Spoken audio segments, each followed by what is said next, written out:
Deməli, Sasani-Roma münasibətləri, yəni müharibələri. Alban hökmdarı Urnayr 313-371-ci illərdə hakimiyyətdə olub. Yəni Arşaklərin nümayəndəsi Urnayr. Urnayr Sasani hökmdarı 2-ci Şapurla müttəfiq olub, yəni dostluq əlaqələri saxlayıb və kimə qarşı bunlar müttəfiq olublar? Qədim Roma imperiyasına qarşı. Baxın, qədim Roma deyirəm. Bəzən testlərdə çaşdırır, bu Romaya qədim yox, Qərbi Roma yazır. Qərbi Roma görən kimi avtomatik silin. Çünki Qərbi Roma haçan yaranacaq? 395-ci ildən sonra Qərbi Roma deyirik. 395-ə qədər biz nə deyirik? Qədim Roma imperiyası. Deməli, biz bayaqlarda dedik ki, Albaniya bu dövrdə hansı dövlətdən asılı idi? Sasani dövlətindən asılı idi. Düz deyir. Əgər Albaniya Sasani dövlətindən asılıdırsa, Sasani Roma ilə müharibə aparırsa, bu da ona nə eləməlidir? Kömək göstərməlidir. Eyni Urnayrda 2-ci Şapurla müttəfiq olmuşdu. Romaya qarşı müharibədə Sasanilərə nə edirdi? Kömək edirdi. Hətta Urnayr elə hakimiyyətə gələn vaxtı 313-cü ildə nə etmişdi? Xristianlığı dövlət dini elan etmişdi. Artıq eramızın 1-ci əsrindən Albaniya ərazisində xristianlıq dini yayılmağa başlamışdı və 313-cü ildə bu din nə olmuşdu? Dövlət dini elan olunmuşdu. Keçək yenə Sasani-Roma münasibətlərinə, müharibələrinə. Deməli, Sasanilərlə Roma arasında 359-cu ildə Amid döyüşü olur. Bu döyüşdə kim qalib gəlir? Sasanilər və onun müttəfiqi olan Urnayr, yəni Albanlar qalib gəlir. 371-ci ildə isə Dizrav döyüşü olur. Amma bu döyüşdə kim qalib gələcək? Roma qalib gələcək. Hansı Roma? Qədim Roma imperiyası qalib gələcək. Döyüş nəticəsində, yəni Dizrav döyüşü nəticəsində Albaniya bir sıra ərazilərini itirəcək. Hansı ərazilərdir bunlar? Baxın, bu hansı çaydır? Kür çayı. Düz deyil. Baxın, Kür çayından aşağıdakı olan ərazilərini nə edəcək? Roma itirəcək. Çünki baxın, Roma bu istiqamətdən hücum edirsə, hara yaxındır Romaya? Baxın, Kürdən aşağıdakı ərazilər. Deməli ki, hansı ərazilərdir bunlar? Uti, Kold, Girdiman və Sakasena. Xəritədə deməli sizdən soruşsa ki, Dizrav döyüşü nəticəsində Albaniya hansı ərazilərini itirdi? Avtomatik Kür çayını tapın. Kür çayının aşağındakı əraziləri götürün. Lakin 387-ci ildə Roma ilə Sasani dövləti arasında müqavilə bağlanacaq. Bu müqavilə nəticəsində Sasani-Roma münasibətləri bir müddət də olsa yaxşılaşacaq və müqaviləyə görə hansı ki bu ərazilər var idi ya, Uti, Kold, Girdiman, Sakasena ərazisi yenidən nə olacaq? Albaniyaya qaytarılacaq və Albaniyada yenidən Sasaninin tərkibində qalacaq. Bax, görürsünüz 387. 387 nə Urnayrın dövrünə düşür, nə də ki 2-ci Şapurun dövrünə düşür. Urnayr deyir, görürük ki 371-də artıq nə olub? Dizrav döyüşünün hakimiyyətdən getmişdi. Eyni Şapur da 379-da hakimiyyətdən getmişdi. Yəni bizə məlum deyil bu müqavilə kimin dövrünə düşür, amma Urnayrla Şapurun dövrünə düşmür. Hansı Şapurdur Urnayrın dövründə? 2-ci Şapurdur. Biz bayaq dedik 1-ci Şapuru harda görmüşdük? 1-ci Şapur hansı ki Albaniyanı asılı hala salan, 1-ci Vatini asılı hala salan idi. Amma 2-ci Şapur isə Urnayrla müttəfiq olan Romaya qarşı. Burada belə bir şey görürük ki, həm 1-ci Şapur, həm də 2-ci Şapur neyiniyib? Roma ilə müharibə aparıb. Yaxşı, bunu kitabınıza yazın. 1-ci Şapurla 2-ci Şapurun oxşar cəhəti Roma ilə müharibə aparmalardır. Sonra biz burada görürük kimin dövrü? Asuagenin dövrü. Asuagen də Alban Arşak hökmdarıdır. Adından da görürük ki, Xristiyan adlarına oxşuyurdu. Mən sizə nə demişim? Xristiyan adına oxşuyursa, bunlar kimdir? Alban hökmdarlarıdır. Amma İran adlarına oxşuyursa, bunlar Sasani, yəni Fars adlarına oxşuyursa, Sasani hökmdarıdır. Asuagen də Alban hökmdarı olub. Albaniyanın mədəni hökmdarı deyirik biz buna. Belə yadda saxlayın bunu. Çünki Asuagenin dövründə müharibədir, savaşdır, heç nə yoxdur. Ancaq mədəni işlər görüb bu. Nə edib? Uşaqları təhsilə cəlb edib, yeni Alban əlifbası yaradıb. Həmin o yeni Alban əlifbası əsasında nə edib? Başqa dillərdən, Yunan dilindən, Suriya dilindən kitablar çap edib. Görürük ki, necə oğlandı bu? Mədəni oğlandı. Uşaqları təhsilə cəlb edib, Alban əlifbası tərtib edib, yeni Alban əlifbası, bir də ki, Alban dilində kitablar çap etdirib.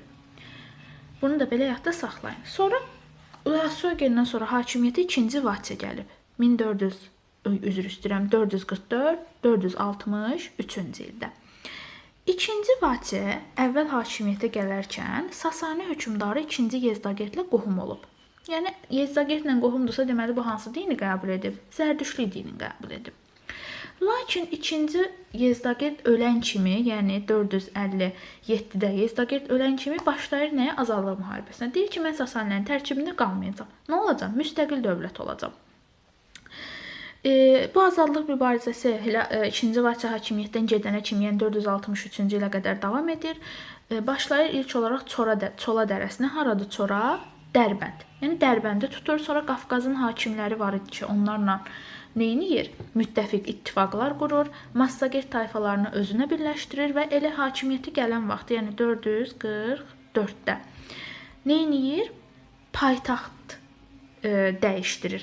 Çünki o Bərdə şəhərini saldırır 444-də və bu Bərdə şəhərini Firuzabad adlandırır. Sual verir ki, niyə Firuzabad? Çünki həmin vaxtı Yezdaget hakimiyyətdən gedəndən sonra Sasanilərdən hakimiyyətə kim gəlmişdi? Firuz gəlmişdi. Və Vaçedə ilk vaxtlar bu Firuzla nə idi? Dostluq əlaqələri saxlayırdı. Elə ona görə də bu şəhərin adını nə etmişdi? Firuzabad adlandırmışdı və elə 5-ci əsrdə də, yəni 2-ci Vaçenin hakimiyyəti dövründə də Albaniyanın paytaxtı Qəbələdən hara köçürüldü? Bərdəyə köçürüldü. Gəlin baxaq Bərdə harda yerləşir xəritədə. Qoy bir dənə buranı silim. Aha, biz dedik ki, Albaniyanın birinci paytaxtı haraydı? Elə dövlət yaranandan 5-ci əsrə qədər. Baxın Qəbələ. Dövlət yaranandan, yəni eramızdan əvvəl 4-cü əsrdən bizim eram 5-ci əsrə qədər Albaniyanın birinci paytaxtı Qəbələ idi. Qəbələ də düz necə idi? Ortadaydı. Kür çayından yuxarı düz ortada. İkinci paytaxtlar oldu 5-ci əsrdən dövlətin süqutuna qədər, yəni 8-ci əsrə qədər Bərdə şəhəri. Baxın, burada Bərdədir. Düz Qəbələnin altı. Bu Göyçə gölü ilə üzbəüz Bərdə şəhəridir. Yaxşı. Kimin dövründə Bərdəyə köçürülüb paytaxt? 2-ci Vaçenin dövründə. Dedik, 2-ci Vaçe kimin şərəfinə saldırmışdı Bərdə şəhərini? Sasani hökmdarı Firuzun. Lakin 2-ci Vaçe başladı xristianlıq dinini nə etməyə? Təbliğ etməyə, yəni yaymağa, qəbul etməyə. Bu da ki, Zərdüştlüyə sitayiş edən Sasani hökmdarı Firuz şahı nə etdi? Narahat etdi.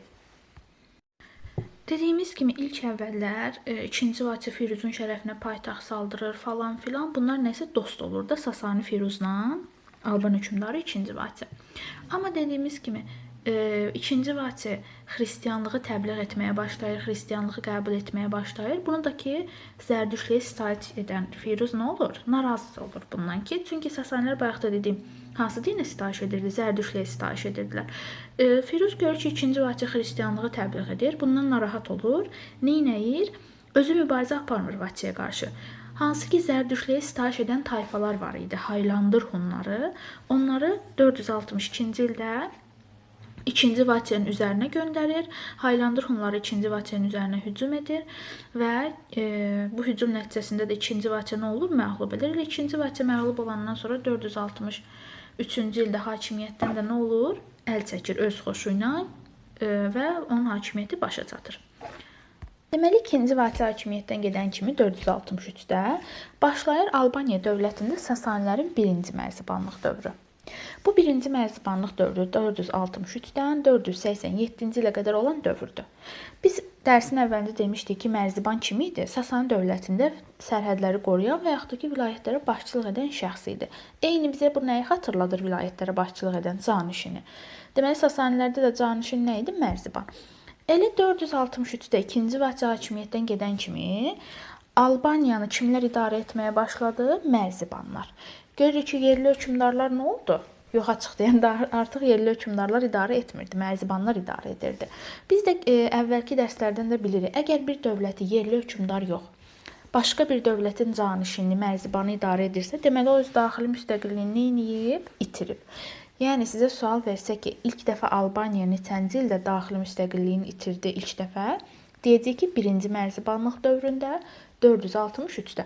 Amma əslində Albaniya neçənci ildə Sasanilərdən asılı hala düşmüşdü? 262-də. 1-ci Şapur tərəfindən. Həmin vaxtda isə daxili müstəqilliyini saxlamışdı. Yəni ölkəni kim idarə edirdi? Yerli hökmdarlar idarə edirdi. Ta 463-ə qədər. 1-ci mərzibanlıq dövründə bayaqda dediyimiz kimi ölkə Sasanilər tərəfindən idarə olunurdu.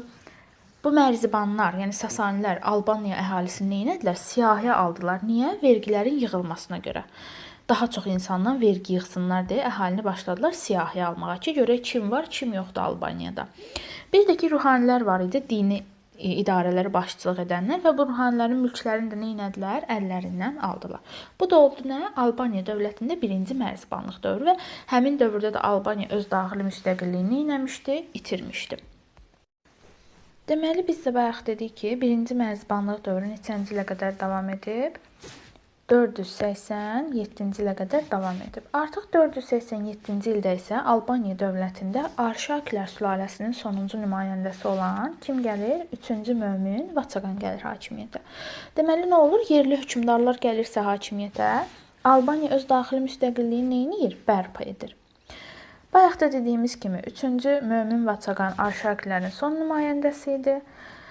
Hakimiyyətə gələn kimi, yəni Albaniyada hakimiyyətə gələn kimi Albaniyanı dirçəltməyə başladı. Tədbirlər görməyə başladı. Dini birlik yaratmaq istəyirdi. Hansı dini təbliğ edirdi? Xristianlığı. İstəyirdi ki, ölkədə hər kəs hansı dinə sitayiş etsin? Xristianlıq dininə. Deməli, baxın, biz Urnayırda gördük xristianlıq. 2-ci Vaçedə gördük. Bir də ki, 3-cü Mömin Vaçaqandır. Deməli, bunların üçünün də oxşar cəhəti nədir? Xristianlıqdır. Bunu kitabınıza yazarsınız. Daha sonra bircə dəqiqə burada səhv olub. Aha. 3-cü Mömin Vaçaqanın dövründə artıq 3-cü Mömin Vaçaqan görür ki, ölkədə din uğrunda mübarizə gedir. Biri deyir, mən bütpərəst olmaq istəyirəm. Biri deyir ki, mən xristianlığı qəbul etmək istəyirəm. Biri deyir, yox, mən zərdüş olmaq istəyirəm. Bütün bu dini qarşılığın qarşısını almaq üçün 3-cü Mömin Vaçaqan nə edir? 488-ci ildə Aguyendə kilsə məclisi çağırır. Sual verə bilər ki, Aguyen haradır? Deyəcək ki, indiki Ağdam ərazisində yerləşir Aguyen kilsəsi.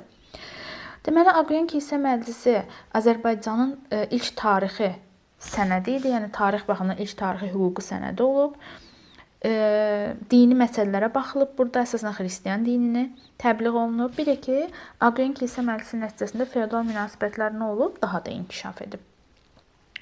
Lakin 3-cü Mömin Vaçaqan 510-cu ildə vəfat edəndən sonra həm Arşakilər sülaləsi süqut edir, həm də ki, yenidən Sasanilərin Albaniya mərzibanları tərəfindən idarə olunmağa başlanılır və biz də buna nə deyirik? 2-ci mərzibanlıq dövrü. Artıq 2-ci mərzibanlıq dövrü 510-dan 629-a qədər davam etdiyindən buna deyirik ki, uzun müddətli mərzibanlıq dövrü. Deməli, 1-ci mərzibanlıq dövrü neçənci illərə əhatə etmişdi? 463-dən 487-yə qədər. 487-ci ildə Albaniya yenidən nə olmuşdu? Müstəqilliyini bərpa etmişdi. Lakin 3-cü Mömin Vaçaqan öləndən sonra 510-da Arşakilər sülaləsi də süqut edir və yenidən Albaniyada nə başlayır? 2-ci mərzibanlıq dövrü.